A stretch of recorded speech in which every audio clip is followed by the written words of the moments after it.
What's going on, YouTube? It's your boy Humble Warrior checking in with you again. Back for another video. Wanted to do a brief little video talking about. Um, Actually, I thought about it in the shower. I wanted to talk about Tua for a little bit. Um, I was listening to a first take, not first take, but undisputed session. It was like a day or two ago where they were talking about Baker Mayfield being traded to the Carolina Panthers, and somehow Skip Bayless once again brought up Tua Tagovailoa's name, talking about how he was was basically too small, didn't have enough arm strength, very fragile, and he just he just isn't a prototypical quarterback for the NFL. Um, for me, being fragile means that pretty much every time you get touched, you break. Point blank. Period. I don't know where this notion comes that he's such a weak quarterback. He doesn't take hits well. He gets hurt all the time. He gets hurt periodically, meaning that just like his second year, I think game week 2, he got hit from his blind side and the dude broke 3 ribs.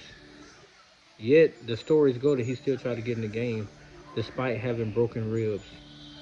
So for those who continue to call him weak, I don't call it weak at all. It only took him out for 5 games, then he came right back. Then he injured his finger in practice. Then he was right back again the following week to go against the Ravens. So it's not like, actually no, he came back only after a week and played against the Ravens with a broken finger. So I mean, to call him weak and fragile doesn't really add up. I mean, that whole statement is void.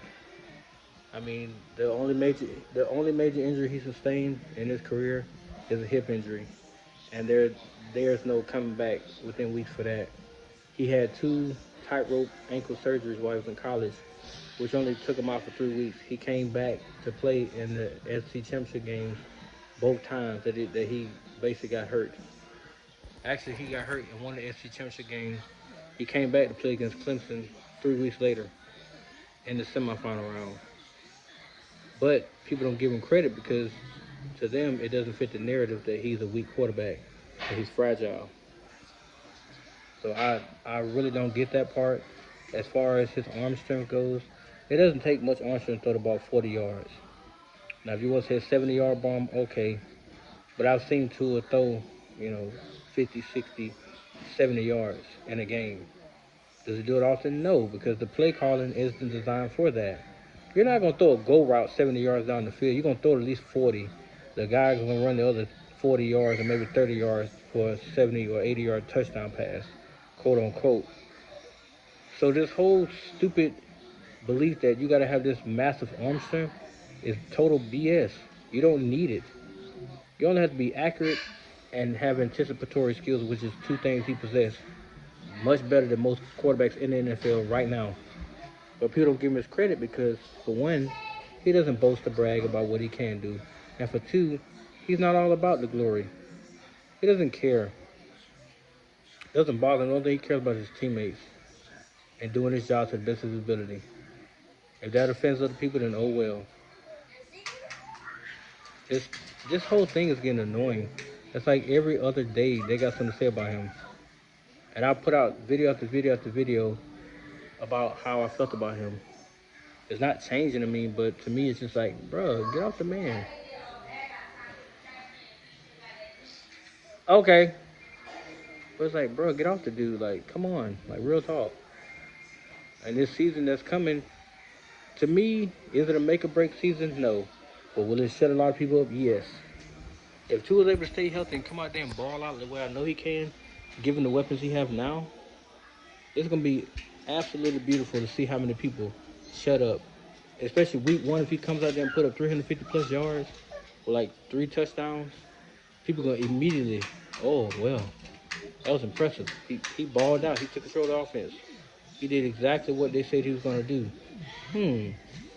Or if he put up 4 total touchdowns and they blow out the Patriots like really bad, what's gonna be the narrative then?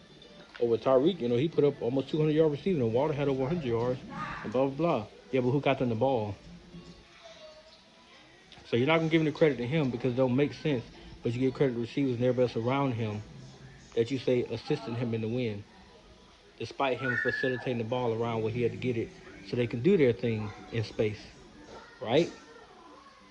It just doesn't make any sense, man. It really doesn't. I'm actually impressed that the media pundits that be continue to put out this stuff, continue to say things like this.